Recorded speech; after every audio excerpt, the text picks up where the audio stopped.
Before we begin tonight's gentle journey into history, take a moment to settle in, make yourself comfortable, and let your surroundings fade into the background.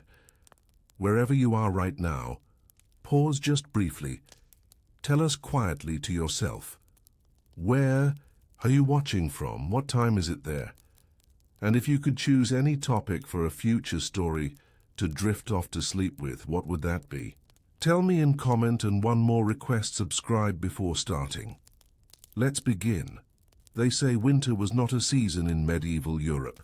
It was a sentence, and if you were a peasant, it was a long one. So before we begin, wherever you're listening, Frumkit, what time is it? Are you warm? Are you wrapped in something soft?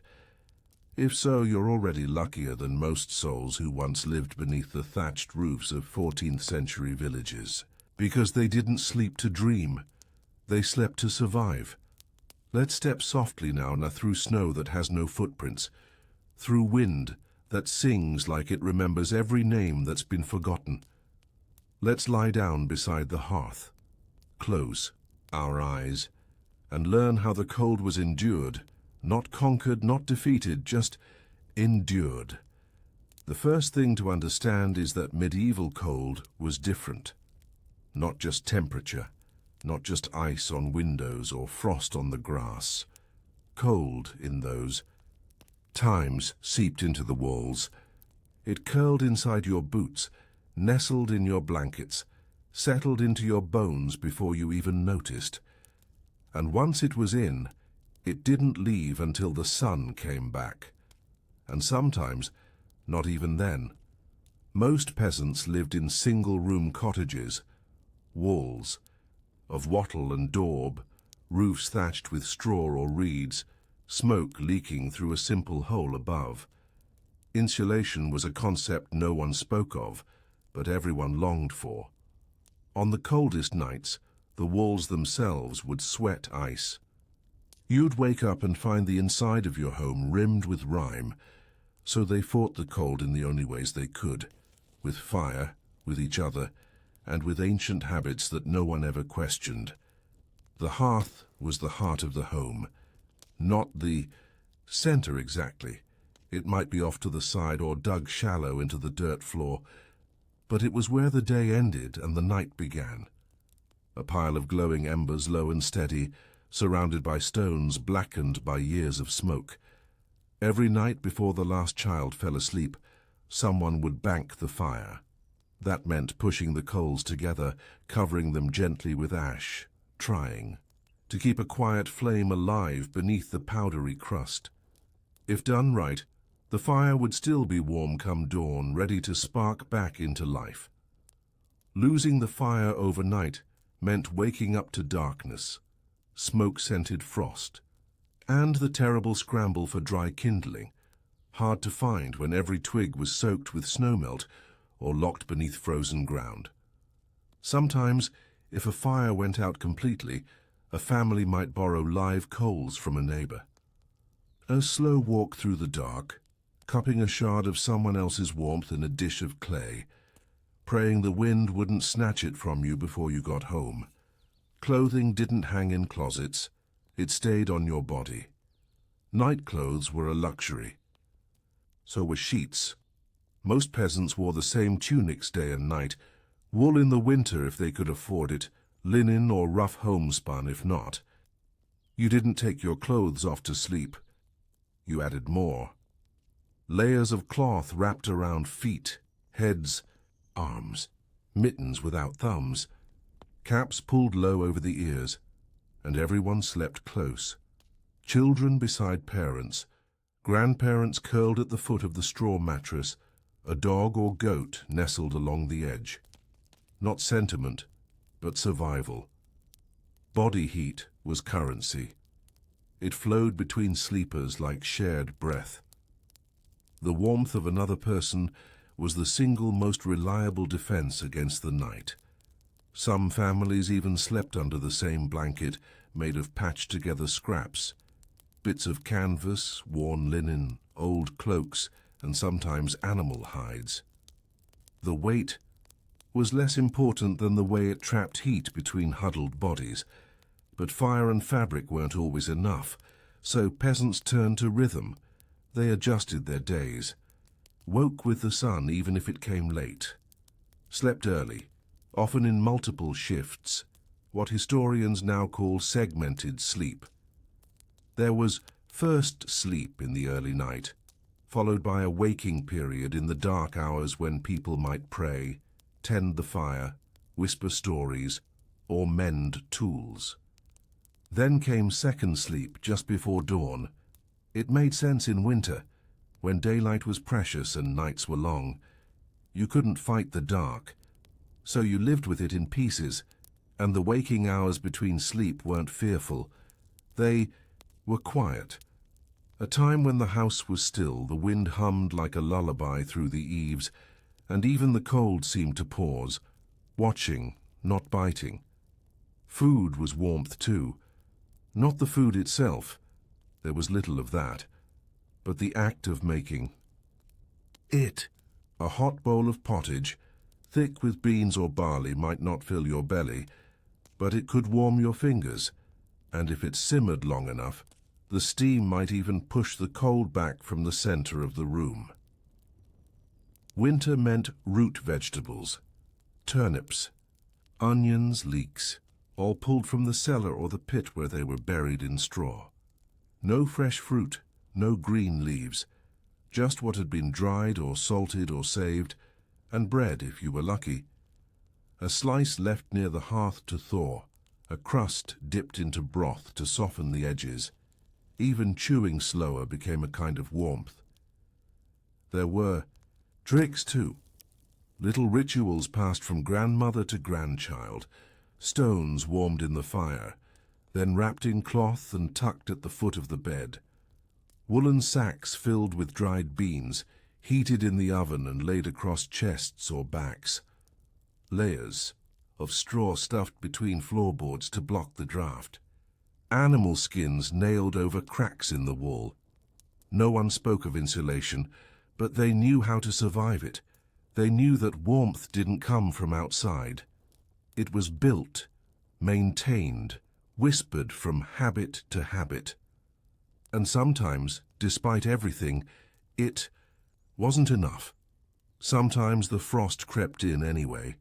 You'd wake to find a bucket of water turn to ice, your breath rising in clouds above your blanket, a layer of frost curling across your hair like a thin veil. The baby's lips too pale, the dog too still. The candle wouldn't light, and you'd sit there unmoving, waiting for the cold to pass. Sometimes it did, sometimes it didn't. Sometimes you'd only realize how cold it had been when the thaw came, and your fingers stung so badly you thought they might fall off from the heat. But you kept moving because peasants didn't stop. Not in frost, not in hunger, not in wind. They bent their backs. They pressed together. They banked the fire, and they waited for spring. If the night was cruel, the morning didn't forgive it. You'd wake not to birdsong, but to creaking joints, and a fire that needed coaxing. Ashes sifted aside by a half-frozen hand, and breath clouding like smoke from the lips of the barely living. The rooster might crow if it hadn't already frozen to death in the coop, and if you heard it, it meant the animals had made it through. That was something. The animals always came first. Not out of kindness, but necessity. Cows had to be milked no matter the frost. Their udders would swell and ache, and if not tended, could turn hard and useless. Chickens needed feeding. Pigs needed checking. A dead pig from cold meant no meat for weeks, so the children, barefoot or wrapped in rags, would stumble out into the grey snow haze and open the creaking doors of wooden sheds. Inside, the animals shivered, pressed close together, their breath rising in low clouds. Sometimes peasants would bring the smaller ones inside their cottages overnight. Goats, lambs, a hen or two, because warmth was a resource, and any living body gave off a little. Chickens perched on rafters. A goat might sleep near the foot of a straw pallet. Dung would be swept aside in the morning. It didn't matter. Cold didn't. Care about manners. The older ones told stories in the evenings, not fairy tales, just memories, of winters so bad the milk froze in the bucket before it made it to the house, of a traveller who once died sitting upright beside a tree, mistaken for a stump until spring, of the village blacksmith who dug a tunnel through the snow to reach his forge, lighting fires just to thaw the anvil. Children would listen, wide-eyed, as they curled close beneath a patched quilt. Not for fear, for education, because stories were how you learned to live through what hadn't happened yet. There was a ritual for everything in the cold, warming the bread by setting it on a stone near the hearth, pressing hot coals into the bottom of a kettle to keep it steaming overnight, blowing on your fingers before touching the iron latch of the door, because skin might stick, covering the chimney opening with cloth at night so the smoke wouldn't suck all the heat from the room. Every action deliberate. Nothing wasted. Even your own breath felt like something you had to conserve. Sleep wasn't always peaceful. The cold gave strange dreams. Dreams where you wandered through fog and couldn't find your way home. Dreams of forgotten summers, so vivid you woke up sobbing into a hay-stuffed pillow. Dreams of warmth that left your fingers aching when you opened your eyes.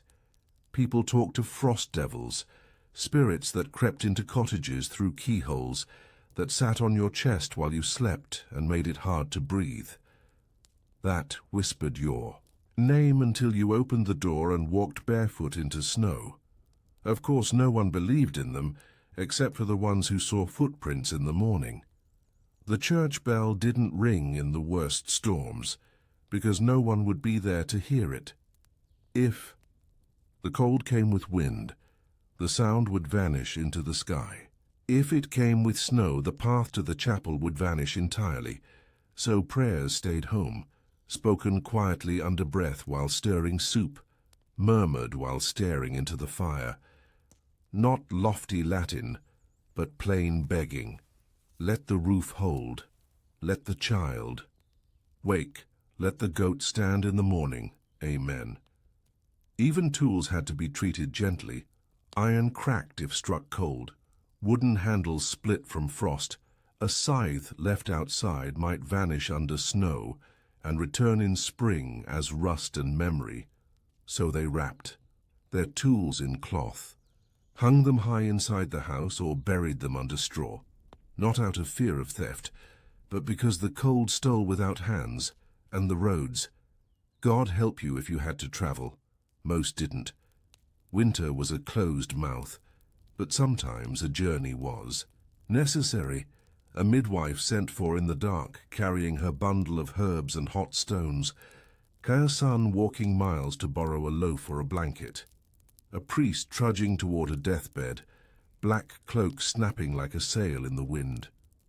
Those who traveled marked trees as they went, scratches in bark, stones stacked 3 high, wool tied in branches.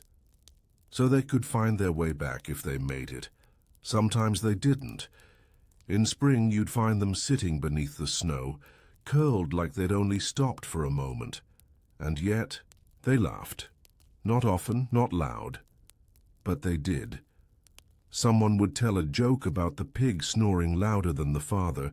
A girl would chase her brother with a handful of snow and shriek when he caught her. The old woman would hum while knitting by the hearth, her fingers moving like clockwork. And for a while the cold would pause, not leave, but pause, because it couldn't crush what it didn't understand. The nights were longest after Candlemas. February was betrayal. It looked like the end, but wasn't. The sun rose a little earlier, sure, but the wind was worse, the snow was wetter, heavier. The hope in your chest grew heavier too, because if you made it to February, you believed you might survive. But belief didn't melt ice, so they waited, quietly, stirring broth, counting firewood, checking.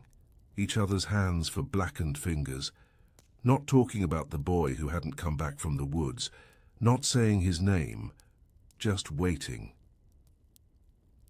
Eventually, the thaw would come, not in a rush, not as mercy, but in drips, in the sound of water running from the eaves, in the first bird call that didn't belong to winter, in the way the earth gave a little under your boots instead of cracking. Children would stare at puddles like they were holy. Old men would rub their knees and say the pain meant the ground was softening, and the first green sprig, some weed probably, would be called a miracle. But even then, the cold never left completely.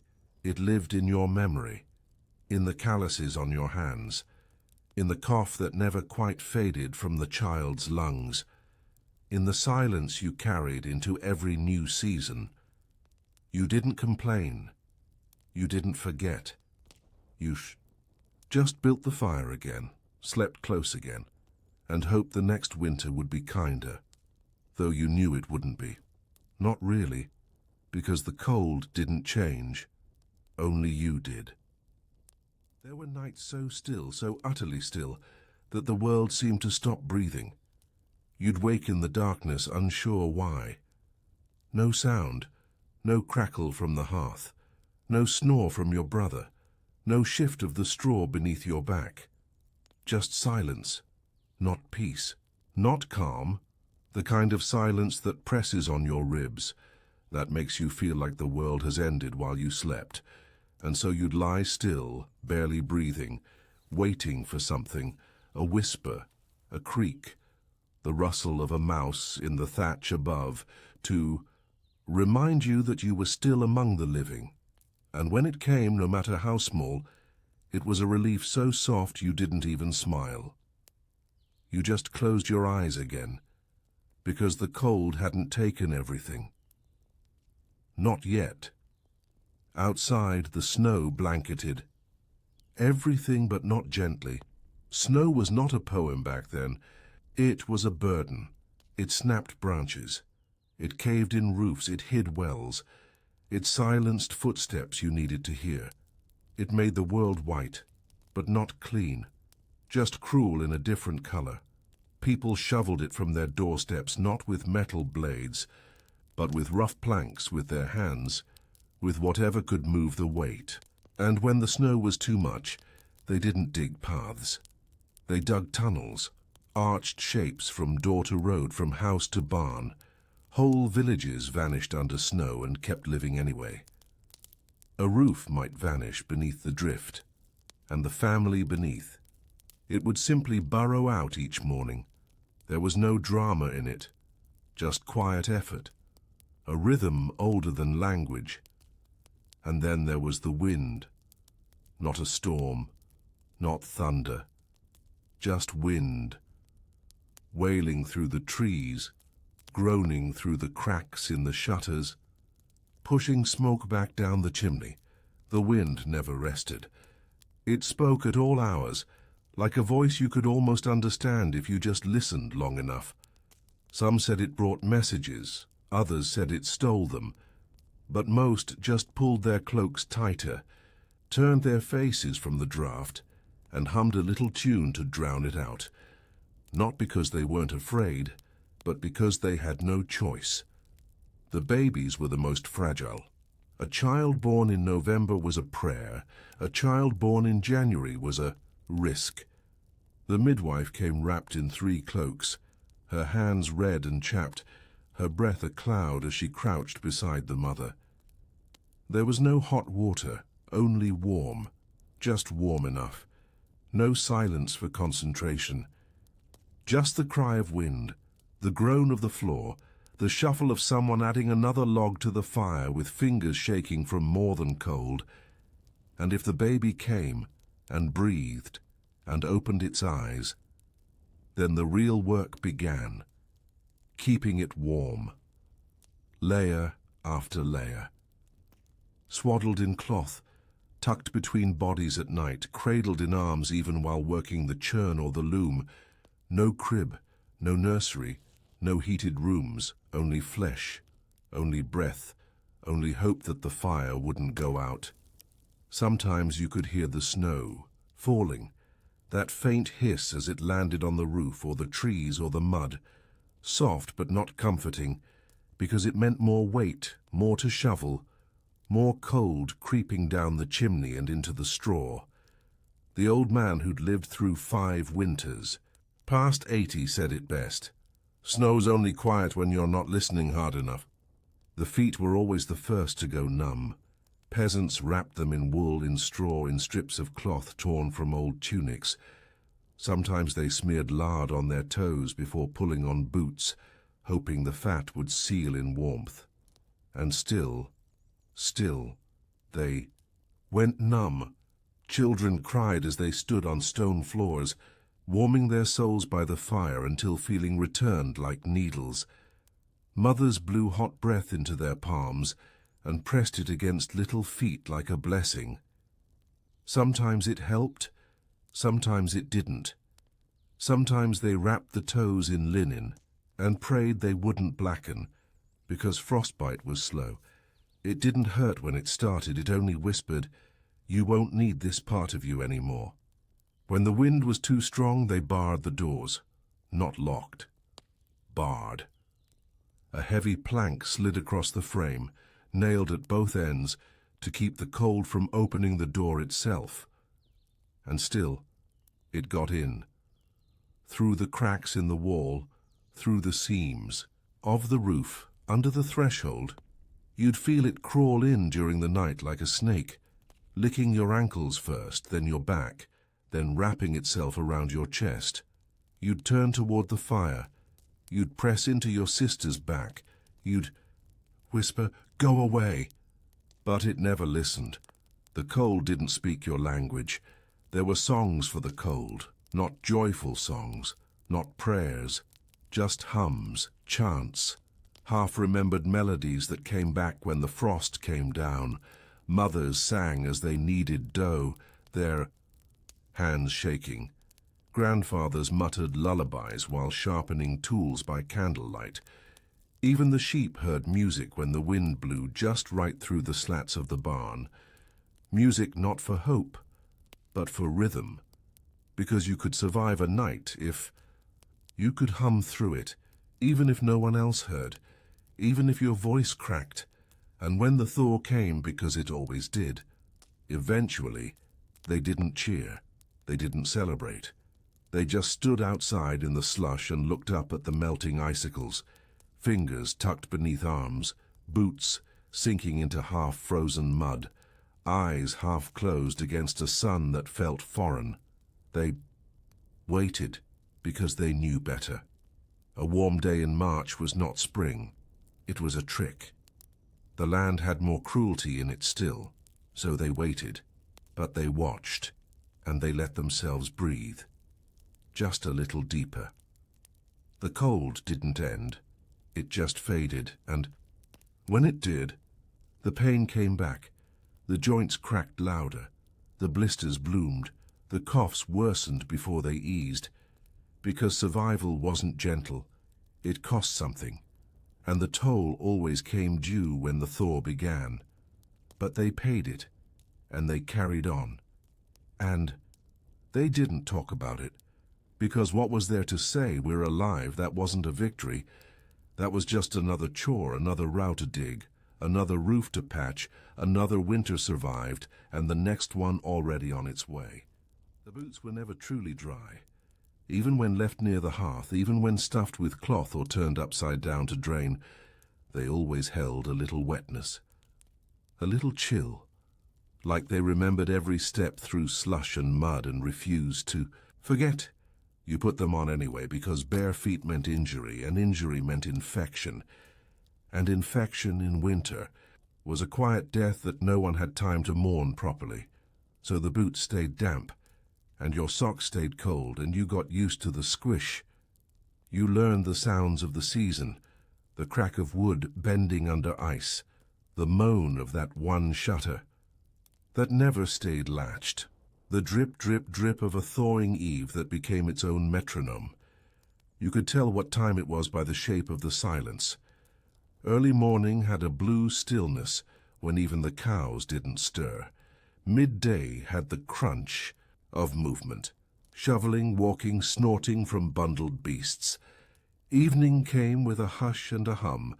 Hare's voices lowered and everyone gathered toward the coals, hoping for warmth before sleep. And night. Night had no sound, just the long, steady breath of the wind and the too loud rhythm of your own heart. Hands were everything. You could lose toes and limp. You could lose a tooth and still smile, but hands were sacred. So peasants wrapped them in cloth, hid them in sleeves, cupped them around mugs even when empty. Work never stopped, but it slowed in frost. If the fingers cracked and bled, you rubbed lard into the wounds.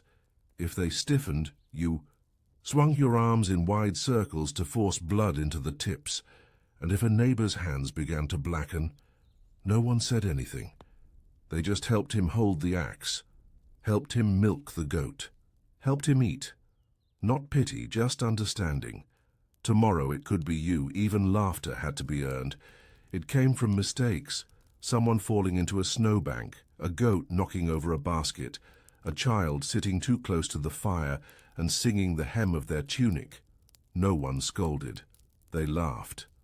Not hard, not loud, just enough to remind themselves they were still people. Still more than labor, still more than frostbitten tools in a freezing world.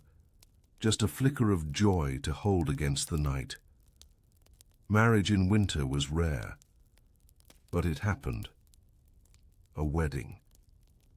With snow falling is beautiful from far away, but for peasants it meant cold benches, frozen feet, and a feast that might consist of one shared loaf and watered-down ale. Still, two hands grasping each other in the cold. It meant something, because survival wasn't meant to be done alone. A wife to share body heat with, a husband to chop wood while you fed the fire. Even if love had little to do with it, companionship did. And that was sometimes enough. The oldest ones were the calmest. They didn't panic when the cold came. They didn't scramble to patch leaks or count beans. They just nodded, pulled their cloaks closer, and muttered, "It's time." Because they'd seen it all. They'd lived through the winter when the river froze all the way down. Through the season the wolves came into the village at night. Through the year when the snow stayed until April, and no one smiled until May.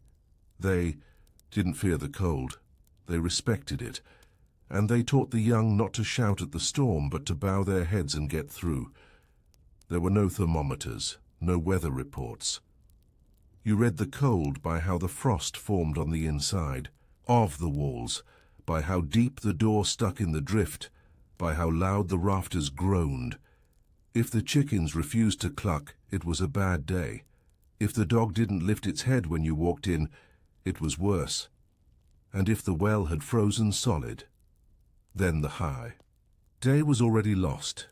They had names for snow, not poetic ones, practical. Wet snow, loud snow, bitter snow, dust snow, killing snow, each with its own behavior, each with its own threat. You learned them early. So when your father said sharp snow's coming, you knew to double wrap your boots and pull the goat inside. When your mother said, "It's a kneeling snow tonight," you built the fire higher. Language wasn't just words, it was preparation. Children still played, not because they didn't feel the cold, but because their world was smaller.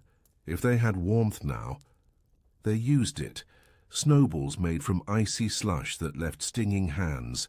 Slides carved into hills with the bottoms worn smooth from use, catching flakes on tongues, carving faces into snowbanks and giving them names. The laughter didn't last long, but it was real, and that was enough. And when someone died, the cold made it harder. A body couldn't be buried in frozen ground, so they were wrapped carefully and laid out in the barn or under the floorboards or in a room no one used. They were not forgotten, they were waited for. When the thaw came, so did the shovel, and someone would finally dig a hole deep enough to let go. But the waiting, that was the part that stayed. Candlelight was precious. A single flame meant more than vision, it meant time. Time to read, to sow, to whisper, to exist a little longer in the space between dusk and sleep. Tallow was cheap, but it stank. Beeswax was sweet but rare, so they rationed it, lit one candle for a room of 10. And when it sputtered, they didn't light another. They just stopped what they were doing and sat, and let the dark come in. The hearth was not just warmth, it was identity. It was where the bread rose, where stories were told, where old iron pots boiled, cracked, were patched, and boiled again, where newborn lambs were wrapped in cloth and held close to flame, where lovers first touched, where elders last breathed. It was the only light, the only heat, the only God many ever knew, and it burned low but faithful, like them. Some nights were so cold that time seemed to shatter. You couldn't tell the hours by stars because the sky was clouded over, blank and black like a slate wiped clean. You didn't track by the sound of the animals, because even they had gone, quiet. The rooster no longer called, the sheep no longer stirred. You could only mark the passage of time by the way your limbs went numb in stages, first the fingers, then the toes, then the nose. Then everything else blurred together, like slipping slowly beneath a frozen lake. And still you didn't cry, not because there was no sadness, but because tears froze too fast. Salt streaks hardened on cheeks. Eyelashes clung to each other. So children were taught early. If you're sad, cry with your mouth, never your eyes. Sometimes the frost crept down the chimney like smoke in reverse. It hung from the stones in soft, silent lace, and if it touched the fire too early, the hearth would sputter and die.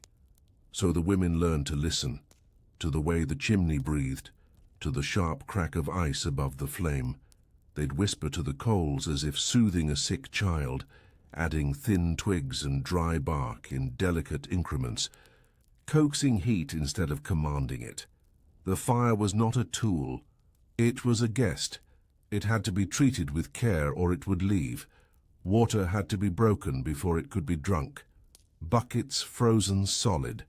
Wells capped in glass. The river no longer moved. It groaned.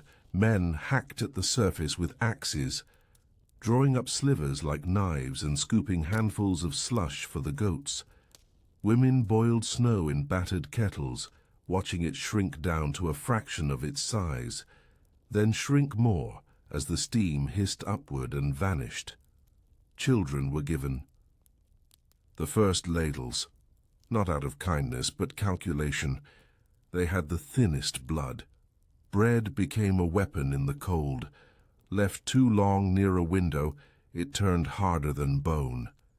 People broke it with hammers, soaked it in broth, or chipped at it with knives. There was no slicing, just chiseling. And still, you ate it. You chewed slowly, not because you savored, but because you had to soften it in your mouth. Old women with no teeth would hold bread under their tongues like a stone until it thawed. And when it finally yielded, you didn't smile. You just swallowed. Blankets were never enough, not one, not two. Even three, if you had them, would sag with damp by morning. So you layered with memory. The hide of the cow that died last spring. The cloak your brother left behind when he married and moved out. The tattered shawl your mother wrapped you in when you were born, now thinned and threadbare, but still yours. You slept under your own history, not for nostalgia, but because it was warmer than nothing. Sickness was not rare. Coughs lingered like ghosts. Fever flickered under skin like a second. Fire that gave no warmth. The cold didn't kill with icicles or snowdrifts. It killed with weakness, with nights too long for the body to keep fighting, with lungs that crackled, with joints that swelled, with fingers that blackened and fell away, quietly, like dead leaves in January. And yet when someone grew sick, they were not sent away. They were brought closer, wrapped in more cloth, held tighter, slept beside. Because in the cold, isolation was worse than infection, and death, if it came, should not find you alone. Dreams changed in winter. They turned pale. You'd dream of warmth, yes, but not fireplaces or summer fields. You'd dream of strange things, dry wood, boiling, pots, socks without holes, a bed where you didn't touch another body all night and yet still woke up warm. These were fantasies, not because they were grand, but because they were impossible, and you'd wake up still inside the same life. And say nothing, because dreams were private, and because you feared deep down that the cold could hear them and punish you for hoping. The dogs always knew, before the temperature dropped, before the sky turned silver. They'd curl tighter, stop barking, tuck their noses beneath their tails and refuse to move from the hearth. And if the dog whimpered in its sleep, that meant the night ahead would be cruel, so you'd stoke the fire higher, pull the goat inside, and press your back against the wall, knowing it would soon be too cold to do even that. The dog would lift its head just once, look at you with glassy eyes, then curl deeper into the straw. Frost formed on your lips. It wasn't visible during the day, but at night, the moisture from your breath turned to tiny crystals, sharp and soft at once. You'd wipe your mouth in your sleep and wake to find blood on your fingers. Not dramatic, just cracked skin, split silence. Another place where the cold had gotten in. When a stranger knocked during a winter night, no one hesitated. You opened the door, even if you had little to give, even if your own fire was low, because tomorrow it might be you, alone, frozen, in need of the same mercy. So you handed them a bowl, showed them a place to sit near the coals, and let them be. No questions, no welcome, just survival, shared without ceremony. And if the fire went out, there was a way to relight it. You took a stone from the hearth, still warm if you were lucky, wrapped it in wool, ran with it to your neighbor's house, praying it would still glow by the time you arrived. You'd knock, and they would know. They'd open their door with the spark ready. No words exchanged, just heat passed like breath because one fire lit another. And that was how you lived. That's enough for now, but only for now, because the frost hasn't lifted, and the night isn't over. They didn't speak of frostbite as a condition. They called it the black touch.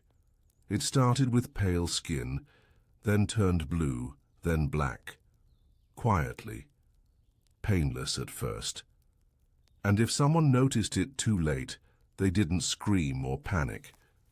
They just wrapped the hand tighter, or the foot or whatever was already lost. Because yelling didn't bring fingers back, nor did crying.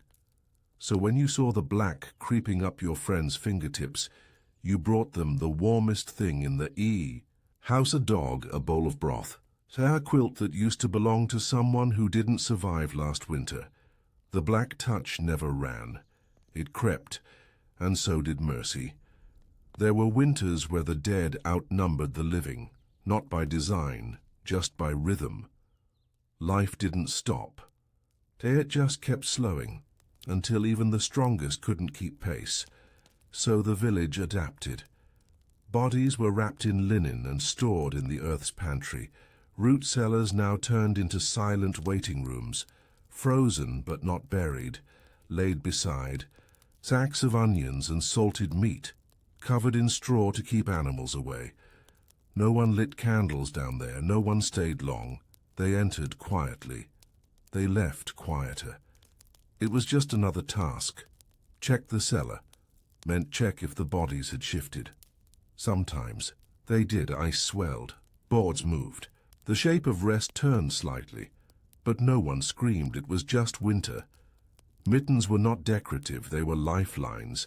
If one fell into the fire, it was like losing skin, and they weren't matched or new or clean.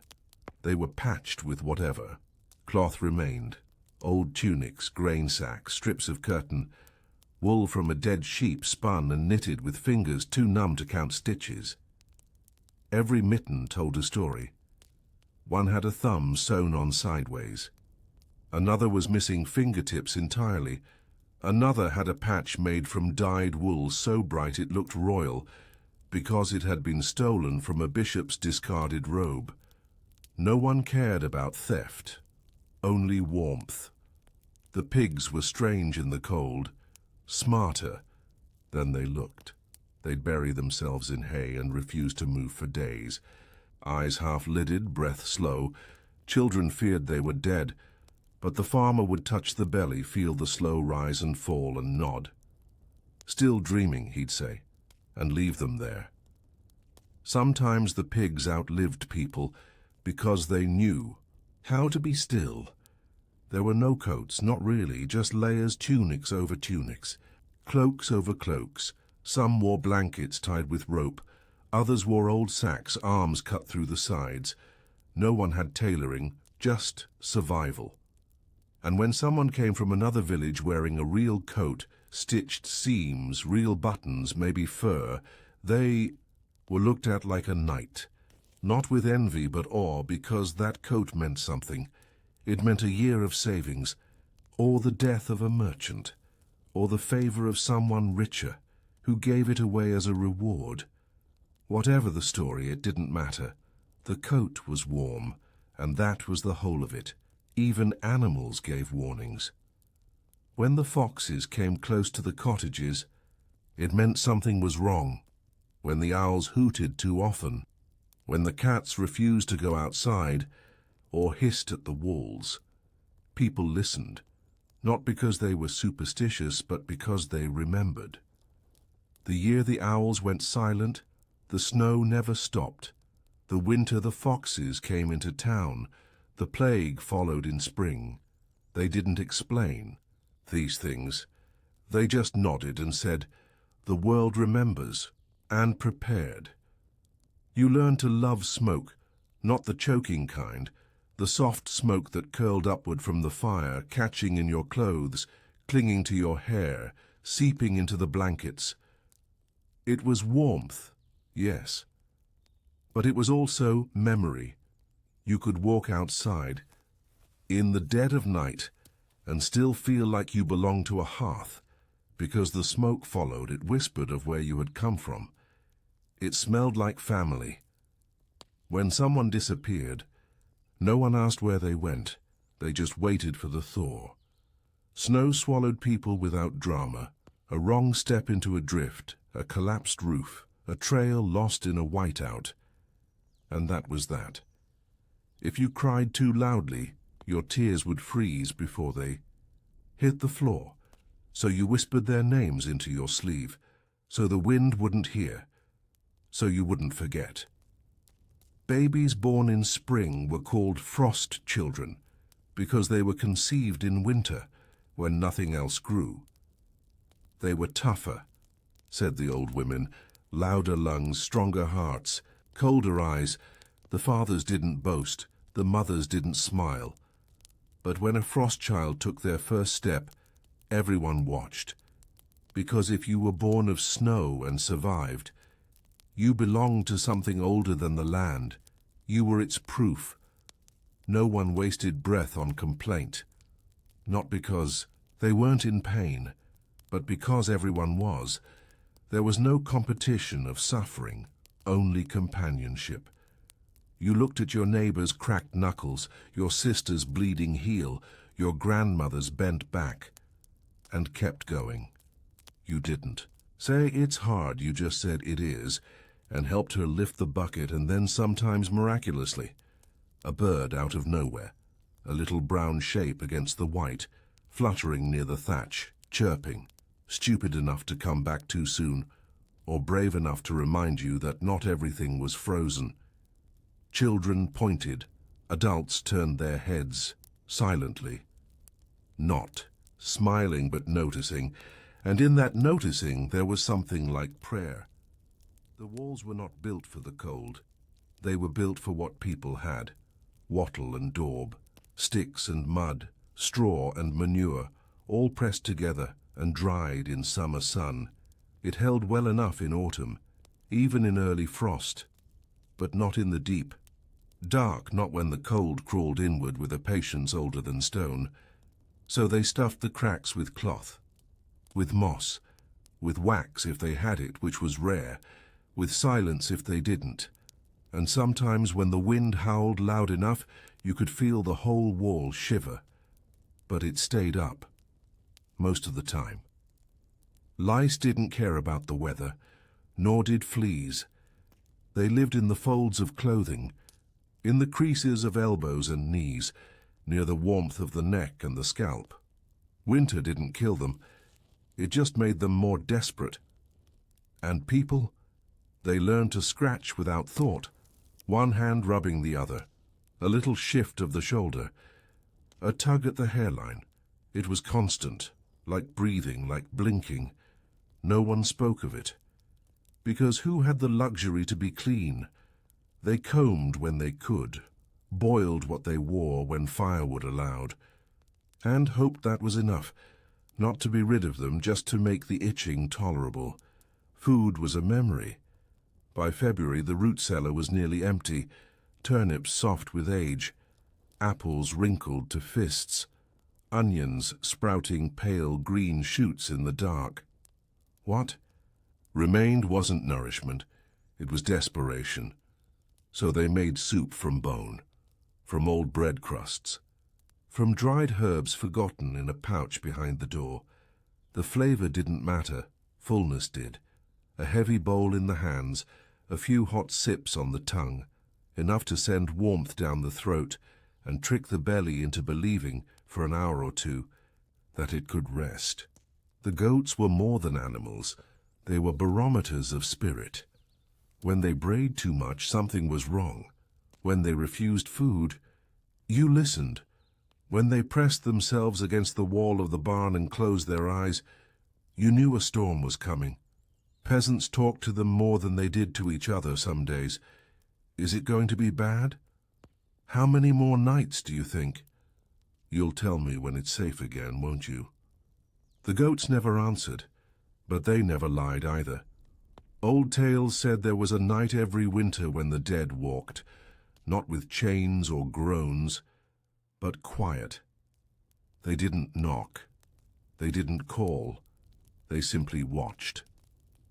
Stood by the beds of the living, not to take, not to harm, just to remember, to see who was still here, to feel the fire once more. And if you woke to frost on the inside of the door, just one handprint's width, you were not to speak of it. Just light another candle. Just place an extra log on the fire and say under your breath, "You're welcome, but don't stay." Children were taught to count in firewood, not numbers. Stacks. How many left? How many nights would that last? Was this enough for the storm? Could you spare one for the neighbor whose roof had caved in? They learned to ration before they learned to read, and they learned to lie, to smile and say we've got enough when they didn't. Because worry used more energy than truth, and energy had to be saved. When the moon was high and full and silver, it meant nothing good. It meant ice would set deeper, that the wolves would be clearer in silhouette when they came close, that shadows would be longer. That night would stretch itself wide across the land and refuse to end, but it also meant light. So they stayed up, worked by moonlight, sewed patches, sharpened blades, replaited rope. The fire would flicker with jealousy, unused while the moon poured its pale fire in through the window, and made their breath look like smoke. They didn't thank it, but they used it, and when it passed, they let their shoulders sink. Singing wasn't for joy.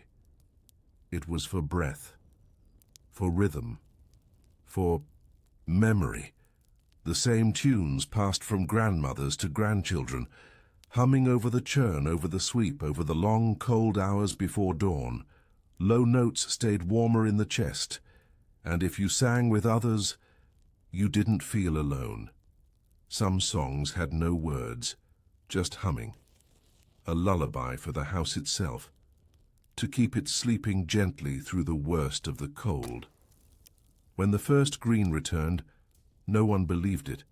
A sprout between stones, a bud on the tree that hadn't grown in years. Children pointed. Adults told them to wait, because false spring had teeth. They'd seen it before. A week of sun, and then snow again. Birdsong, and then silence. So they didn't cheer. They just watched, wrapped in cloaks, still heavy from frost. They watched, and didn't. Hope, not yet. The strongest weren't the loudest. They were the ones who kept chopping wood even when their hands bled. The ones who offered their last crust without comment. The ones who took the worst bed by the door, near the cold, not because they were heroes, because they understood that survival didn't need speeches, just action. Just another day lived through, and then another, and then another. There was a kind of beauty in it sometimes, not often. But when the snow fell straight, and the fire was high, and everyone had eaten, you could feel something like peace. Just for a moment, the baby breathing soft in her sleep, the goat's belly rising and falling in the barn, the pot still warm, no wind at the door, just silence, not fear this time, not warning, just rest, and in that stillness you remembered that you were alive, that you had made it one more night, and that maybe, just maybe, there would be one more after that. Some fires were never meant to last the whole night. They were banked low on purpose, just enough to glow, not enough to burn fast. You had to ration wood like you rationed bread, like breath. And so peasants learned how to sleep cold, not because they wanted to, because they had no choice. They huddled close, back to back, knees curled into knees, hands tucked into sleeves, sometimes 6 or 7 people on one straw mattress, more warmth than comfort. And when someone turned, it woke everyone. Not from noise, but from the shift in heat. The loss of one small body's warmth was like lifting a stone from a frozen wall. No one complained. They simply settled again, closer, as if to say silently, "We're not done with each other yet." Sleep was not peace. It was negotiation. You drifted, off with your face buried in wool, your feet pressed against someone's belly, your ears tuned to the whisper of the wind or the creak of a beam above. You didn't dream of flying or summer or feasts. You dreamed of waking, of the stove still glowing, of the roof still holding, of the goat still breathing. And when you woke and found all those things were still true, you gave thanks, not to God necessarily, but to the stubbornness of the world. Because survival wasn't a miracle, it was a habit. Coughs were shared like stories, passed around the room in rhythmic stutters. A child coughed. A mother followed. A grandfather wheezed next. It was almost musical, like a grim lullaby only winter knew how to hum. And in between coughs came silence. Not relief, but waiting. Was it a cold, or was it worse? They didn't name illnesses. They named symptoms, the rattling chest, the fire throat, the black phlegm. Some got better, some didn't. And those who didn't always leave. They just stayed in the same bed, quieter each night, until one morning the blanket no longer moved. Grief was soft in winter.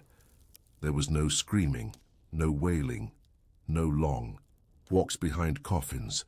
There was only stillness, a hand resting too long on a cold forehead, a bowl of broth placed next to a body out of habit, a moment where someone said, "She's sleeping," and then later, "She's not. You didn't bury them. Not yet. You wrapped them, moved them to the side of the room, or beneath the floor. If you could." The earth was too hard, and grief had to wait, so it did until spring, until tears could fall without freezing. And yet, there was kindness, small invisible acts, a neighbor placing a bundle of sticks near your door without asking, a child sharing the last dried plum with a younger sibling, a goat let into the house, even though it stank, because it was warmer than the barn. And those acts lingered, not because they were grand, but because they were the only color in a world gone white. Washing was a luxury, not because water wasn't around, but because it was ice. You couldn't wash clothes without freezing. Your fingers off, so you wore them again, and again and again, until the cloth held the shape of your body, until it smelled like you, like the fire, like the animals you slept beside. And when you could finally wash, when a small kettle of hot water was spared, it was an event, a basin behind the fire, a quick scrub of the hands, maybe the face, if there was time, the feel of warmth even just for a second, not cleanliness, not vanity, just the reminder that beneath all this survival, you were still human. Nails split in winter, fingernails, toenails. They cracked down the center, peeled at the sides, bled if touched. There was no cure, only rags wrapped tight. They'd harden with dried blood and still be reused the next day. Bandages weren't thrown out. They were boiled and dried and boiled again. Nothing was wasted. Not blood, not heat, not cloth. Everything was part of everything else, even the pain. The cows were sacred, not like gods, but like anchors. If the cows were fed, the family would survive. If the cows were warm, the milk would flow. If the cows stopped eating, that was a bad sign. Some slept beside them in the barn, laid straw in the corners under the rafters. Let the animals' breath warm their backs, not out of desperation, out of partnership. The cows needed the people. The people needed the cows. That was the bargain, and it held, even in the worst cold. Spoken stories were worth more than gold. There were no books, no ink to spare, only memory and voice. So the old ones told tales, not fairy stories, but recollections. The year the snow broke the roof, the time the lake froze so deep you could walk to the next village, the neighbor who vanished for 2 weeks and came back thinner, quieter, and never said why. These weren't bedtime stories, they were survival maps, and the children listened not for entertainment, but for instructions on how to live. Sometimes there was music, not harps or lutes, just spoons, or hands tapping on the table, or 2 sticks clicked together in rhythm. A voice humming something half-remembered, passed down from no one and nowhere, and, for a moment, the cottage became a different place. Not warm, not bright, but alive, and that was something. Hair froze. If you stepped outside with it wet even just a little, it would stiffen like straw and snap. So you learned. Towels by the fire, a long wait before bed. And if you were in a hurry, you simply didn't wash. Better to be dirty than bald. Better to smell like goats than lose your scalp to the wind. No one judged, because everyone chose the same. and every now and then, light returned. The air changed. Birdsong reappeared, faint and unsure. The goats birthed early, tiny legs wobbling in the hay. The snow turned to slush, then to water, then to mud, and still they waited, because one warm day meant nothing. But 2, 3, and then just maybe they allowed themselves to believe, not hope, not yet, but belief, that the cold was ending, that spring remembered them, that they hadn't been forgotten. There was a moment just before dawn when even the strongest gave in to doubt. It was the coldest hour. The fire had burned low, the warmth long gone. The darkness hadn't lifted yet, but it wasn't full black either. The kind of dark that made your eyes ache trying to find shape in it. People stirred then, not from rest, but because their bodies could no longer stay still. Muscles cramped, bones ached, breaths came shallow. This was the hour of soft groans, of cracked joints trying to bend, of someone reaching out into the dark, just to make sure someone else was still there. This was when faith was weakest, not faith in God, but faith in another morning. And yet, the morning always came, not brightly, not beautifully, just enough. The first step on a winter morning hurt, not because of what lay ahead, but because it meant leaving the bed. Even a shared straw bed, half damp, full of fleas, crowded with feet and elbows.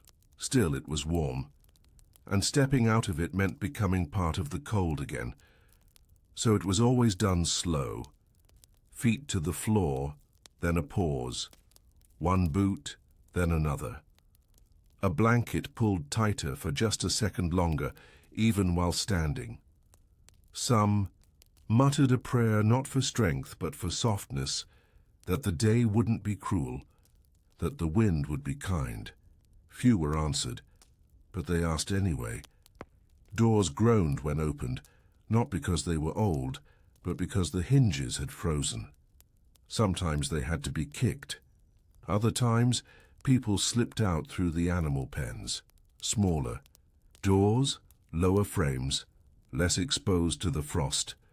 The cold outside wasn't a shock, it was a confirmation. Yes, the night had done its work. Yes, the snow had fallen. Yes, you were still here. Fire was coaxed, not lit. It took patience. Charcoal kept from the night before. A dry twig, a bit of rag dipped in tallow, a breath held close to the ashes, lips nearly kissing the hearthstone. Blow, wait. Blow again. If you were too eager, the coal would scatter. If you were too slow, the ember would fade, so you timed your breath. Like a lullaby. And when the spark caught, when the orange began to stretch outward, you didn't cheer, you just nodded and added one more twig. There were rituals, even then.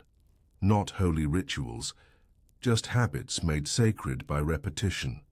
The mother who always touched the window first, pressing her palm to the pane before speaking.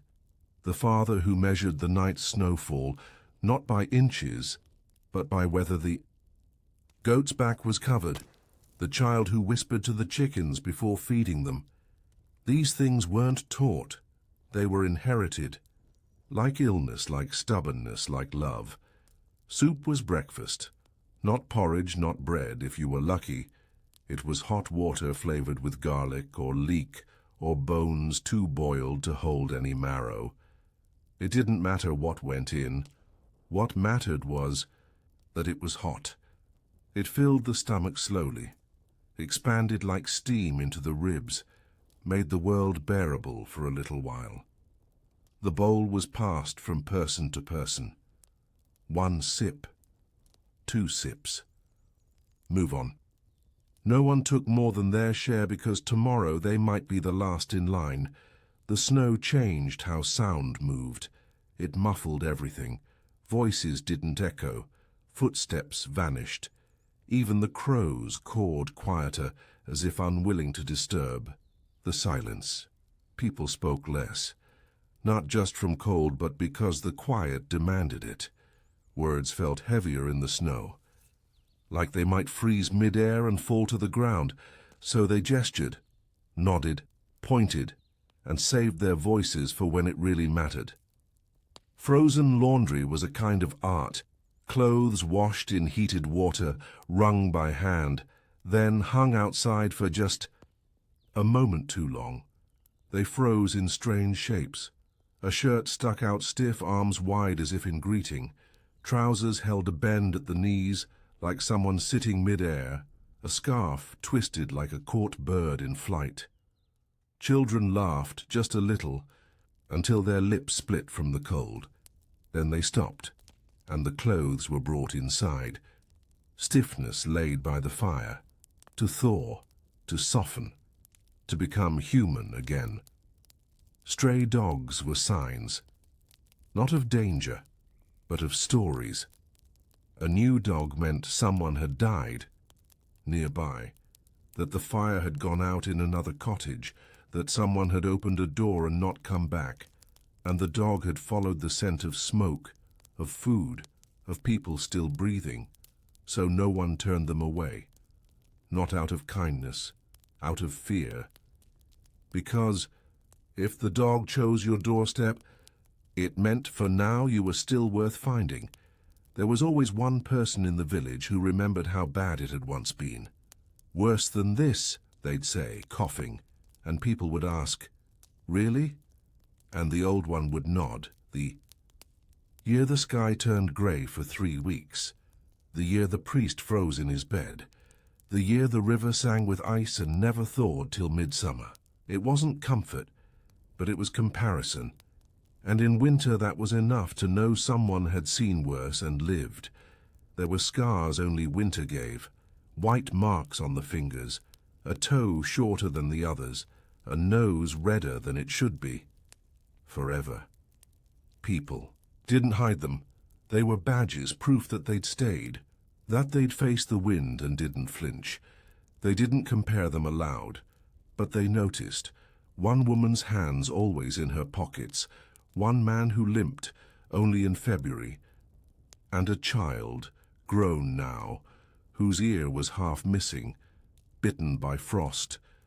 When he was still too young to understand why sleeping outside, even for fun, was a mistake. And then came the thaw. Slow, not heroic. The snow didn't vanish. It rotted, turned to slush, then to mud, then to damp, that crept up the walls and into the beds and under the fingernails, and people didn't rejoice. They moved slowly, like dreamers, unsure if they'd truly woken. They stood outside, in the drip, drip, drip of melting roofs. They touched the earth, black and wet and ugly, and wept, not from joy, from exhaustion, because they'd made it, because the silence had finally lifted, because spring remembered them after all. The walls still dripped long after the snow outside had melted. Moisture clung to every surface. The beams, the backs of chairs, the thatch overhead. At night, it felt like the house was sweating, not from heat, but from release, as if even the wood and clay and straw had been holding their breath all winter long, and now they exhaled. The drip was constant, a soft sound like the ticking of a slow clock. You'd hear it while lying in bed, the slow plunk of water hitting the earthen floor, soaking into the straw. Sometimes it pooled, other times it vanished before. Your eyes they didn't mop. They waited. The earth was thirsty too. Mold crept in before the flowers, on walls, on blankets, in the corners of cupboards. Green, grey, black. It fed on the wet, on the warm, on the forgotten. No one panicked. They scrubbed, with vinegar if they had it, ash and water if they didn't. Mold was just part of spring, a quiet rot before rebirth. The ground was too soft to dig. So those who had died over the winter, stored in barns, in cool rooms, in cloth, waited still. There were moments, walking through the village, when you could almost feel them. Not ghosts, just memory, resting, patient. Once the ground hardened again, not with frost but with firmness, there would be burials. No ceremony, just return. The shovel would cut through the wet soil like butter. One foot pressed down, then the other. A silence not of reverence but of fatigue. And then the earth closed again, another story told and sealed. The first true act of spring wasn't planting. It was airing. Everything came outside. Blankets, cloaks, straw mats, wooden stools hung over fences, draped on bushes, set out on the grass to dry, to breathe, to remember sunlight. Even the children were brought out and laid down, arms wide, faces turned upward, like tiny saints drying on the stones of an old cathedral. And if the wind stayed, gentle, and the clouds didn't gather, the air did its work. It took the scent of smoke and sweat and sickness and gave back something else, something light, something like forgiveness. Feet touched bare earth again, not through shoes, through cracks. In them, boots had worn through months ago. Soles split, leather thinned. Some wrapped their feet in cloth. Others walked as they were, toughened skin, cracked heels, frost-bitten toes that had long since stopped complaining. But when foot met mud again, warm mud, soft mud, living mud, it was like coming home. Not to a house, to the world. The goats gave birth, one after another. Tiny legs slick with afterbirth, wobbly heads, eyes wide and unblinking. And suddenly there was noise again, bleating, yelping, the chaos of new life. Children laughed again, not the brittle, wind-bitten giggle of winter, but the round, full sound of surprise, and milk flowed warm, heavy, sweet. They didn't waste it. Every drop was gathered, drunk, boiled, turned to cheese. You could live on goat milk and bread crusts, and for a few weeks they did. The sun still tricked them. One warm day, two, and then the frost returned, not deep, not deadly, just enough to remind them that winter hadn't truly left, it had simply grown tired. The same way a wolf stops chasing, not because it's full, but because it's bored. So you didn't pack away the cloaks yet, didn't unseal the summer. Barrels. Didn't let your heart rise too high, not yet. New roofs were patched in silence. The snow had crushed more than one. The beams had cracked. The thatch had split. The walls bowed out slightly, like someone exhaling in pain. You couldn't repair everything at once. So you chose a corner first, then the loft, then the edge near the goat's pen. Children climbed on top with new straw and old rope while their elders shouted up from below, "Not there, tighter, hold still." And once it was done, no one cheered. They just went inside and sat beneath the new patch and didn't speak, just listened to the wind brushing over a roof that now at last held firm. Shoes were made from what was left. Hide, rope, scraps. Some wore bags tied around their feet, some cut and stitched from the leather of an old harness. It didn't matter how they looked, only that they lasted. 2 weeks, a month, just long enough to reach the market, to walk to the woods, to carry water without cutting your heels on frost-hardened paths. Vanity didn't exist in peasant shoes, only function, only steps. Nails grew again. After months of splitting and breaking, they slowly returned. Stronger, dirtier, people noticed. Not because they were pretty, but because it meant something. Regrowth, recovery. You didn't celebrate. You simply looked down, saw the half-moon shape of a clean new nail. and nodded. Another piece of you had survived. There was no grand spring feast, no tables laid with honey and roast fowl. There were boiled roots, bread scraped of mould, thin stew, and laughter. Because now, finally, the laughter had returned. Not much, but enough. Someone joked about the goat who'd tried to climb on the roof. Someone teased the way old Ida snored through the thaw. Someone sang, not well, not loudly, but enough to hum along to, and no one stopped them. Because in that moment, the worst felt over, and even if it wasn't, the sound was worth the risk. By the time the birds returned, the people were already listening, not for the chorus of spring, but for a single chirp, a sound just strange enough to remind them that the world still turned, that somewhere beyond the cold and rot and smoke, life had kept moving, and now it was circling back toward them. It wasn't joyful at first. The songs of birds felt foreign. They pierced the quiet too sharply, like laughter after a funeral, or music after a fast. But still people stood at their doors and listened, old men with bent spines, young girls still barefoot, babies held up toward the light like little saplings, listening not for beauty, but for permission. Gardens began as scars fallow earth broken with care. Frozen weeds pulled like memories from soil that had slept too long. The ground resisted at first, still tight from its months of silence. But with each passing day it softened. The spade went in easier. The worms returned. Hands, still raw from winter, worked without gloves, not out of pride, but out of necessity. You couldn't feel the soil through leather. You had to grip it, shape it, tell it you forgave it for being so cruel, and in turn it would let something grow.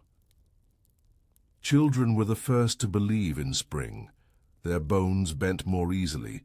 Their hearts forgot faster. They played in the thawing mud, splashing in half-melted puddles, chasing one another through yards still strewn with broken branches and old ash. To them, the world was born new each April. They didn't remember last year's suffering, or the one before that. They just laughed and ran and fell and rose again, knees brown with earth, clothing hung heavy on new air. It took days for winter coats to forget the cold they had known. They sagged on their hooks like exhausted soldiers returning from a long campaign, burned at the edges, frayed at the seams, faded by breath and fire and frost. Mothers looked at them with quiet admiration. Each tear had a story, each repair a proof. You had survived in this. You had made it. And while the coat would not last another winter, neither would it be discarded. It would be saved, cut into scraps, used to patch the next coat, the next season, the next battle. Ash was everywhere. It sat in the corners of hearths, behind the pots, in the folds of cloaks. Months of burning left it, in the very air. But ash, too, had purpose. It was mixed with lye to make soap, scattered in gardens to enrich the soil, rubbed on teeth by the brave and desperate. Some even believed it kept spirits away, smearing a little under the lintel to mark the house as already burned, already survived, already watched. The goats grew restless. They knew before the people did that the grass would soon return, that the trees would unfurl, that life was not gone, just waiting. They pulled at their ropes, kicked their stalls, butted, heads against the wood, so the peasants took them out just for an hour, just to walk, to sniff, to remember. The goat stepped cautiously at first, hooves testing soft earth, nostrils flaring. Then they bounded. Suddenly, furiously, they leapt, and the people, watching, smiled, because the goats remembered what joy was, even when the humans had forgotten. Shoes squelched. It wasn't poetic, it was mud. Pure, deep, clinging mud.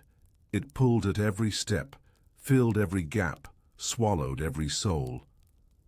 The roads were worse than winter. The snow had at least been clean. This was the price of warmth. And still they walked, to neighbors, to fields, to streams, to churches, with skirts lifted, boots tied tight, curses low and patient, because walking meant moving, and moving meant you were no longer frozen. There was still hunger. The winter stores had been emptied weeks ago. What little remained was traded, bartered or stretched thin. Spring did not mean abundance, it meant waiting for sprouts, for eggs, for calves, and so people lived on less than little, a crust softened in broth, a handful of wild garlic, a stolen sip of milk before it was measured. And divided. They did not complain. They calculated, with eyes, with stomachs, with silence. Water came fast, from above, from below, from every crack. What had been snow now flooded fields, streams burst their banks. Ditches drowned, cellars filled with cold. There were no sandbags, only hands, buckets, ropes, and prayer. And yet, no one shouted. They moved steadily, as if they'd expected this, because they had. Spring always came angry, flooding to erase the winter's scars, and in doing so it wrote new ones. The church bell rang slower in spring, not from mourning but from age. The cold had stiffened the rope, the wood had warped. Each toll sounded a bit off, deeper maybe, more human. The bell was not just a summons, it was a reminder. You're still here, come see who else is. And so they gathered. Not to worship, necessarily, but to count each other. One face missing, 2 returned, 3 new ones born. And together, they sang off-key, off-beat, but loud, because the world had quieted them too long. Even the wind changed. It no longer bit. It brushed. You felt it in your hair, across your cheeks, down the collar of your shirt. It whispered things. Not in words, but in warmth. You're not alone, you're not broken, you're not finished. And in that whisper people exhaled, the first true breath of the year, full, clear, unhurried. Rain was the new fear. After months of snow and ice, now came water. Relentless, grey, cold in a different way. It didn't freeze the skin, but soaked it. It dripped through thatched roofs, found the cracks in walls, turned the floors to mush. Blankets never dried. Socks clung like wet leaves. Fingers puckered from constant damp. Fire was no longer for warmth, it was for drying. Boots leaned against the hearth. Skirts hung from ceiling hooks. Children huddled near the smoke, not to be warm but to be less wet. You didn't step outside unless you had to, because when you came back in you brought the storm with you. And the room remembered. They kept a bowl by the door, not for food, for water, for dripping. Cloaks were hung above. So the runoff had somewhere to go. It filled slowly, but always. No one emptied it. They just watched, and when it overflowed, someone silently fetched a second. The rain didn't ask permission. It just came, and kept coming. Paths vanished. Once clear roads turned to sludge, the wheelbarrow. Sank carts broke their axles. Feet slipped and disappeared knee-deep, so people cut new paths through fields, over stones, across neighbors' gardens, and no one complained, because the old ways were gone, washed away, and spring, they knew, didn't promise comfort, just possibility.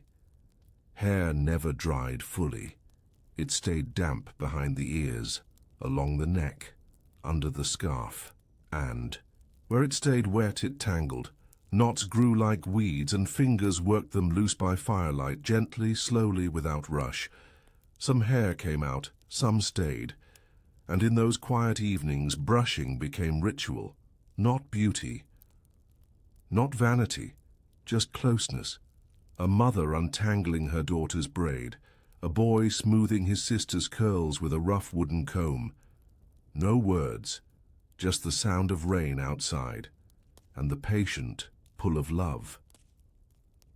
Coughs returned, softer than winter, but deeper. Not frostbite now, just rot, the kind that came from never being dry.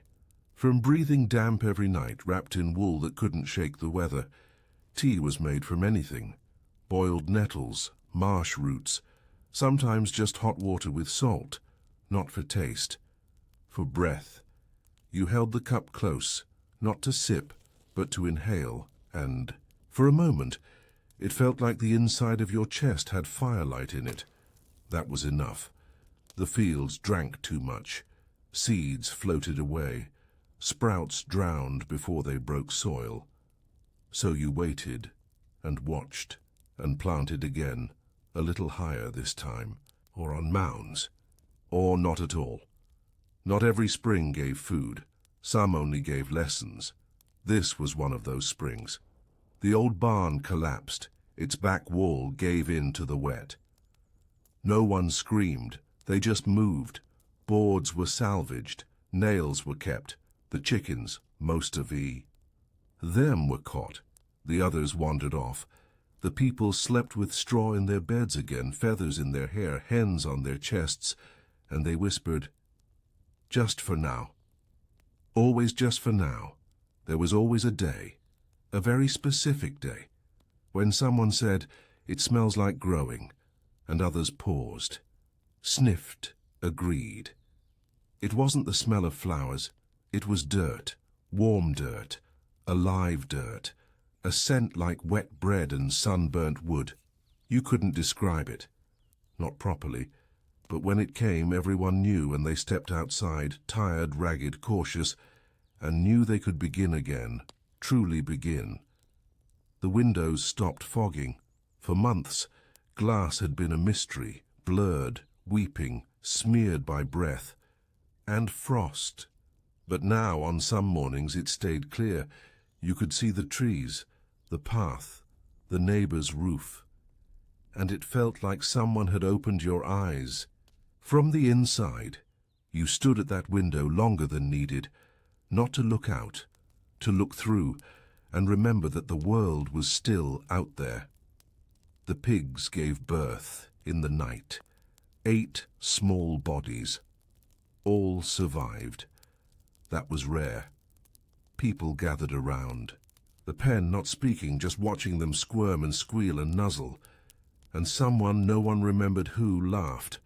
Not mockingly, just freely. The kind of laugh that reminded you what your voice was meant to sound like. The church was cleaned for the first time in months.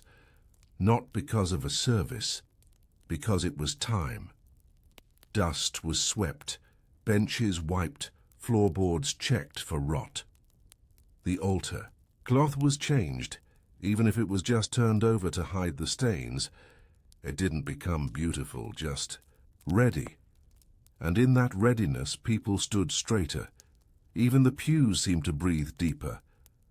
And then one morning someone sang, outside. Not a hymn, not a chant, a song. A little thing of hay and sky and someone who once kissed someone behind a hedge. Nay, the air held it like a secret. No one applauded, but more people sang the next day and the day after that, until the village had music again, not from instruments, but from breath, from memory, from the simple relief of hearing something that wasn't. Rain. When the stars returned, people noticed. They had always been there, of course, tucked behind clouds and smoke and the steam of long nights. But now they were sharp again, clear points above that no longer trembled behind frost or vanished in storms. Someone pointed, another named one, not from books. Peasants didn't learn stars from parchment. They learned them from watching, from memory, from the way an elder once said, "When that one's straight above, the lambs come early." The sky wasn't a map. It was a whisper, and now it was whispering again. Children began to sleep apart, not far, just on their own corner of the mat or with their own blanket. Through the coldest months, everyone slept tangled, for heat, for comfort, for the knowledge that no one had gone still in the night. But now, with the air drying and the walls less damp, space returned. The kind of space that said, "You are safe." It wasn't about independence, it was about quiet trust, that the dark wouldn't take you anymore. That morning would come, that the house would hold. Wood was stacked with less urgency, no longer gathered in frantic bundles or broken with numb fingers. Now, it was done with care, with rhythm, stacked straight, not just thrown, tied neatly, not rushed. It became a task for children again. Go gather some for tomorrow, not for survival, for warmth, for tea, for peace. And they went whistling, because the fear had gone out of the woodpile. Shadows moved, not the frightening kind, just the long, early ones that stretch from trees at sundown, and people noticed them. More now, because they weren't hidden by snow glare. They danced across the soil, through patches of grass just beginning to recover.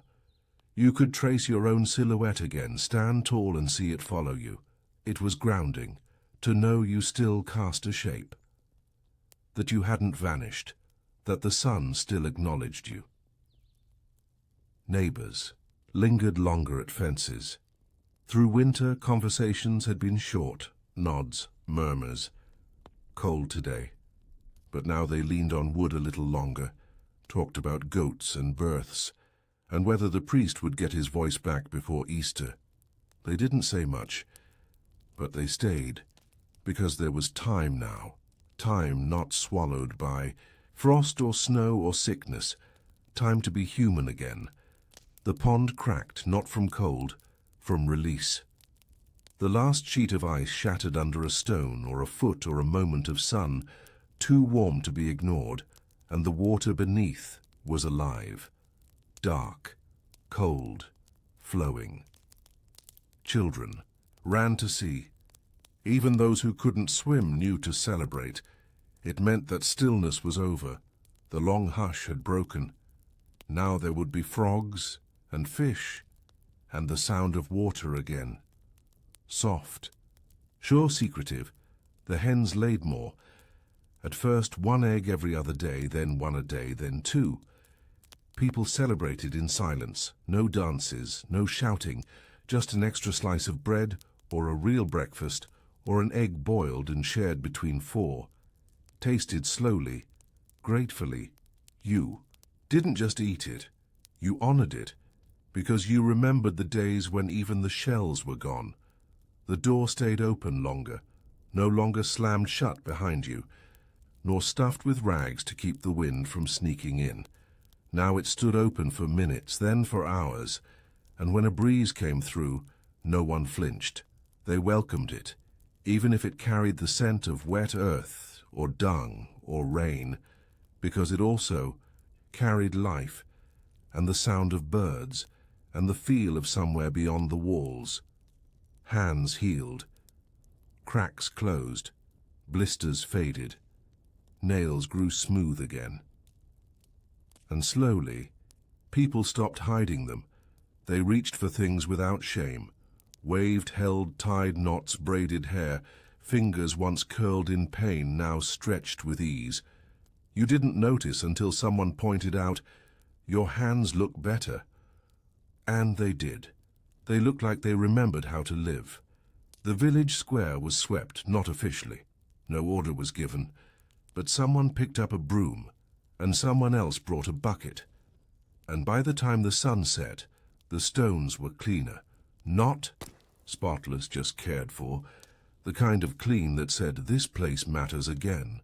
Someone carved a whistle, from elder wood or birch, or a bone too small for soup, and they played it. Just once, just a note, and then again, until it became a tune, and the goats looked up, and the birds went silent. and then came closer. Not because it was perfect, but because it was alive. And then there was color. It didn't happen all at once, but one day someone walked through the field and saw it.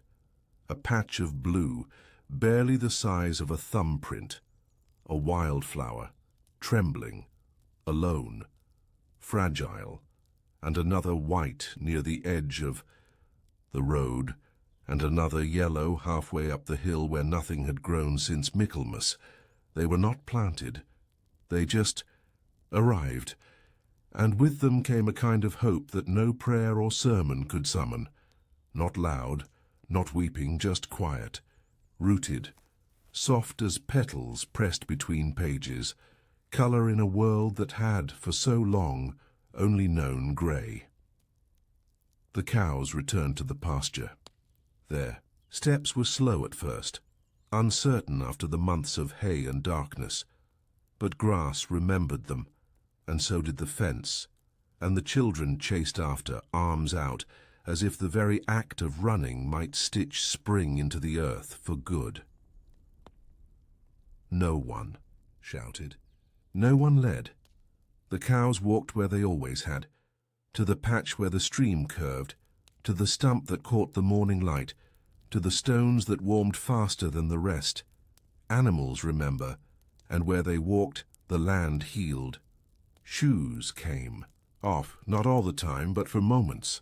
A dash through wet grass, a pause beside the stream, a quiet step onto sun-warmed stone, to feel the earth again, not with caution, but with invitation.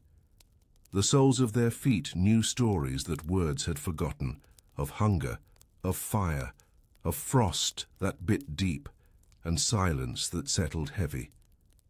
But now, the earth felt forgiving again. And so, for a minute here or there, peasants walked barefoot, just to remember what it meant to trust the world beneath them. Laughter returned to the corners of houses, not the forced laughter of keeping spirits up through dark nights. The real kind, the kind that surprised people, that started with a snort and ended in a wheeze. The kind that bent spines and made eyes water, and caused the youngest to ask, "What's so funny?" before giggling too. It echoed off beams, rolled through open windows, climbed the ladder to the loft. And when it faded, no one rushed to fill the silence. They let it settle, because joy like warmth was best savored slowly. The old tools were pulled from corners. Rusty scythes, bent rakes, ropes stiff from months of disuse, each one held like an old friend, oiled, tested, sharpened on stones that still carried the scent of the forge. There was work to be done now, not survival, cultivation, repairing fences, turning soil, lifting stones that had shifted under the weight of winter. The kind of work that made your back. Werk in a different way, honest, strong, earned.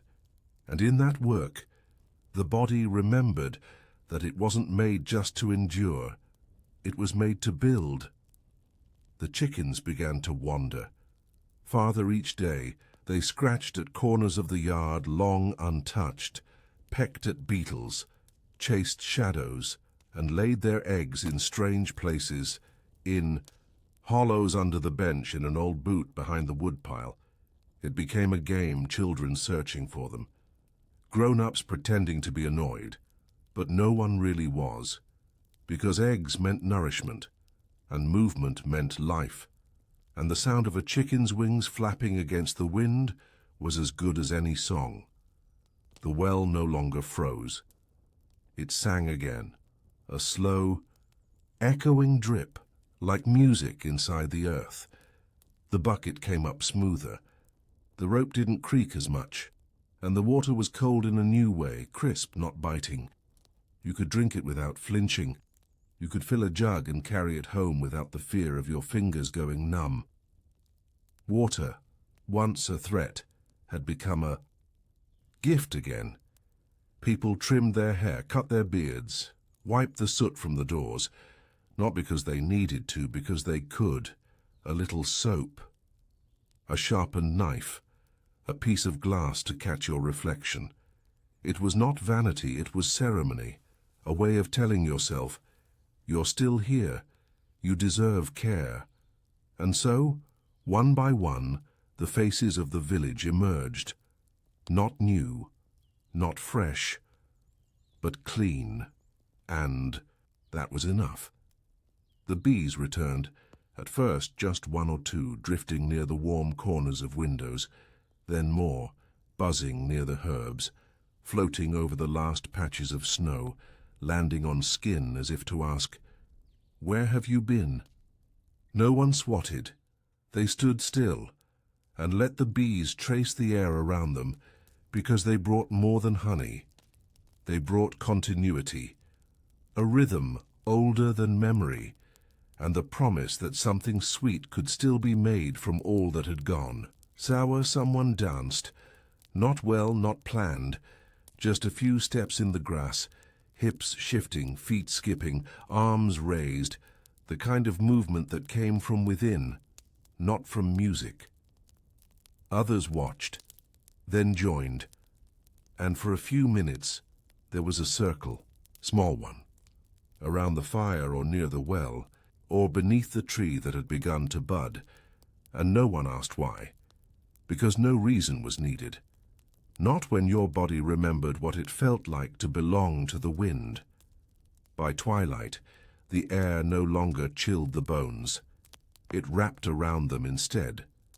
Still, cool still early in the year, but gentler, and when you looked to the sky it was no longer the color of iron. It was the blue of a new bruise, the purple of healing, and then stars again, watching, patient, present. The smoke smelled different now. It still clung to the walls, the blankets, the skin, but it no longer held the heavy weight of winter survival. Now it was softer. The fires burned lower, not out of desperation, but because they could. No more feeding logs through the night just to keep the air from biting. No more boiling water just to melt the ice from the door hinges.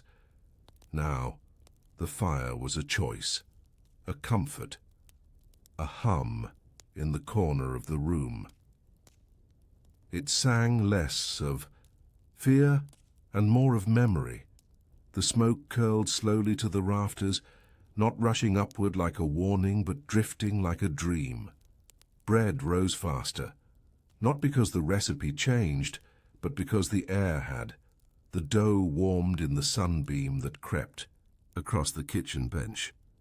A little puffier, a little sweeter, no longer shy, no longer dense and tight like the loaves of February, and the smell, golden, warm, honest, filled the house before anyone even remembered the oven was on. You didn't need butter. You didn't. For even need hunger, just the bread and the moment. The animals stopped huddling. They stretched. Goats leaned against fences, eyes half-lidded. Cats curled in the dust, letting the sun do its work.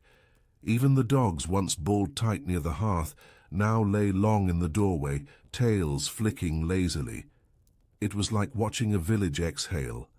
Everything slackened, everything softened, even. The shadows moved more slowly. Morning no longer came with dread. For months it had arrived like a challenge. Would the fire still be lit? Would the roof hold? Would the water be frozen? Would the food stretch? But now morning came gently, with bird calls, with the smell of damp soil, with the faint creak of someone outside, feeding animals or gathering wood. And when you opened your eyes, the light didn't blind, it welcomed. The sky didn't threaten, it offered. And you no longer stayed in bed to hide. You rose to begin. The market path dried. It had been impassable for months, flooded, rutted, hidden beneath drifts, but now the sun had drawn it back out of the earth like a ribbon. Footprints returned. Then wheel tracks, then voices. Someone passed by with a basket. Someone else carried a jar. And soon the path had purpose again. Not just for trade, for stories, for greetings, for noticing that the woman with the yellow scarf was walking a little slower than usual. And someone should check in. The market wasn't about things. It was about each other. Old wounds ached less. The kind that winter wakes. An ankle twisted 2 years ago, a back injured last harvest, the fingers broken long before anyone could remember. How pain never left. But it changed. With warmth came loosening. You could stretch again, grip the handle, bend without gasping. And in that movement, there was gratitude. You didn't need to run just to walk without pain, to lift without fear, to feel yourself held together again. The walls dried, bit by bit. You could see it, dark patches fading to pale. No more dripping, no more wiping with rags, or rearranging sleeping mats to avoid the worst leaks. The house breathed again, not fast, but enough. Enough to make space for voices that weren't whispers, for singing while washing dishes, for reading aloud by firelight, even if the pages were smudged and worn, for conversation that wandered not out of necessity but curiosity. What do you remember from last spring? Do you think the baker's wife is with child again? Should we plant onions next week? The walls heard it all and held it close. Hair grew out, shorn tight to save on lice and tangles. Now it softened at the edges. Curls returned, stray. Strands caught the wind. A girl brushed her mother's hair by the fire. Humming. A boy cut his own fringe with his father's knife, crooked but proud. And when the wind picked up, it moved through them like a second skin, because even hair was part of the season. Wild, growing, reborn. The sky changed color more often. Now morning pinks, noon blues, evening gold. They painted the village slowly, like a hand wiping away soot from a window pane. And at twilight, when the fire was low and the chores done, people stood outside just to watch, not to escape, not to plan, just to be. Wrapped in the shifting quiet, tucked into the warm lap of a world returning to itself. A wedding was whispered about. Nothing fancy. No banns posted yet. But a glance exchanged, near the well. A hand held a little too long after bringing bread, and the whole village smiled like they'd all agreed to keep the secret together. Not because they needed a celebration, but because they deserved one. Not in spite of the cold they'd known, because of it. Because surviving together meant living together, and living meant noticing love, even in mud, even in patched clothes, even in silence. Spring did not announce itself with trumpets or banners. It crept, softly. A change so slow, so delicate, that no one dared say its name aloud. But it was there, in the way the door no longer groaned when opened, in how the hens roosted a little higher. Each night, in the quiet disappearance of the last candle stub, never replaced because now the days were long enough. You didn't declare winter over. You just stopped preparing for it and started living beyond it. The ground firmed underfoot, where once every step was a squelch of mud or a crunch of frost. Now it held steady. You could walk without testing each pace. The earth had remembered itself. Paths re-emerged. The shape of the land returned. Furrows in the field straightened. Ditches showed their edges. Graves at the chapel hill, hidden all winter, stood again in solemn order, and the living walked beside them, quietly nodding, not in fear but recognition, as if to say, "You made it through one winter, we made it through another." And so the world turned again. New sounds filled the village, a hammer tapping wood that wasn't broken, but becoming something new.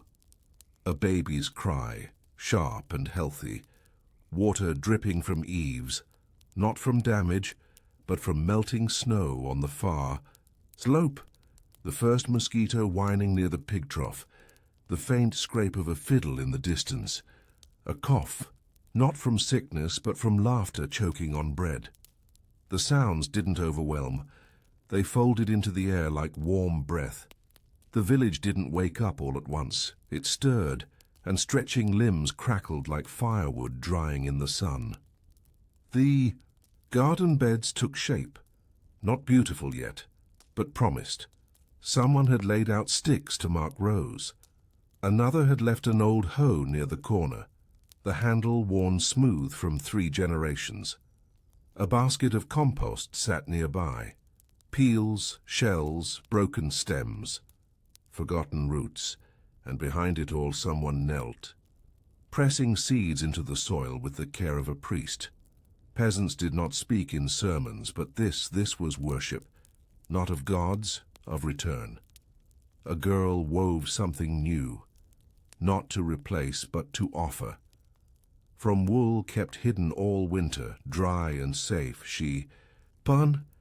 The thread pulled between her fingers like silk made of memory. She worked by window light, not fire. She paused to sip water that didn't taste like iron or ash, and she smiled when it took shape, not because it was perfect, but because it was hers. A scarf, perhaps, or a wrap, or a gift, already in mind for someone she hadn't dared think of during the coldest weeks. The loom was quiet, but her heart was loud. The sheep were shorn, not fully, just a few. The oldest ones, the ones who had made it through every winter anyone remembered, there. Coats thick with months of weight fell in heavy folds. The sheep blinked, then ran, lighter, free. Children laughed as they skipped after them, bare feet splashing in puddles that no longer froze at night. Someone rolled the wool and laid it on the flat stone to dry. It smelled like wet hay and life, and it would keep someone warm next winter. But for now, it just rested. Like the people. The priest gave his first sermon outside, not planned. The church had been opened for spring cleaning. The floor too dusty, the pews dragged out to air, and so, when the bell rang, people simply gathered in the yard, standing, sitting on stones, leaning against each other. The priest stood beneath the old tree, the one struck by lightning 2 years before, and spoke of nothing heavy, not hell, not sin, just growth, roots and sky. He pointed at a beetle crawling across the toe of his boot and said something about purpose. No one remembered the words, but they remembered the breeze. A pot of stew was made, not from necessity, but from abundance, a bit of chicken, some early greens, a carrot that overwintered in the root cellar, still crisp, a handful of dried herbs saved just for this day. The pot simmered slowly. No urgency, just patience. People passed by, took a spoonful, not because they hadn't eaten, but because it felt like part of the day to share, to taste something that didn't hurt your teeth from cold or tighten your stomach from scarcity. Stew became a language, and that day everyone spoke it. Old songs were sung again. Not the ones they sang during winter, the slow, droning hymns meant to keep rhythm with work or ward off the silence. These were spring songs, the kind only half remembered, with verses no one quite agreed on, but everyone joined in anyway. A chorus of misremembered joy, voices cracking, melodies slipping, but it didn't matter. The tune was not for accuracy, it was for presence, and the fields listened, and the trees listened, and the past listened, and all of them smiled. The youngest child in the village took her first steps on grass. Not straw. Her mother cried, not because it was her first child, but because it was the first time in months she had cried for joy. The little girl toddled forward, arms raised like someone praising the sun. She fell, she rose, she squealed, and the whole world felt lighter, just for that moment. And then came the night that didn't feel like winter. No embers were stoked after sundown. No feet stayed tucked under blankets out of fear. The windows were left open, just a crack. The air moved gently. It smelled of soil and animals and distant smoke and stars. The stars were so bright, someone gasped. Not because they hadn't seen them before, because now they could believe in them again. The sky, no, longer felt like a ceiling. It was a path, a promise, and every breath taken under it said the same thing. We are here. Still. They didn't say the cold was gone, that would be foolish. It could still return in a sudden storm, a cruel frost, a wind from the north, uninvited. But they no longer feared it the same way, because they knew now, again, what they had always known. That they could survive it, with ash in their hair, with broth and rope and stories passed by firelight, with patched clothes and barefoot dances and seeds pressed into the thawing ground. They could survive. Together. Good night.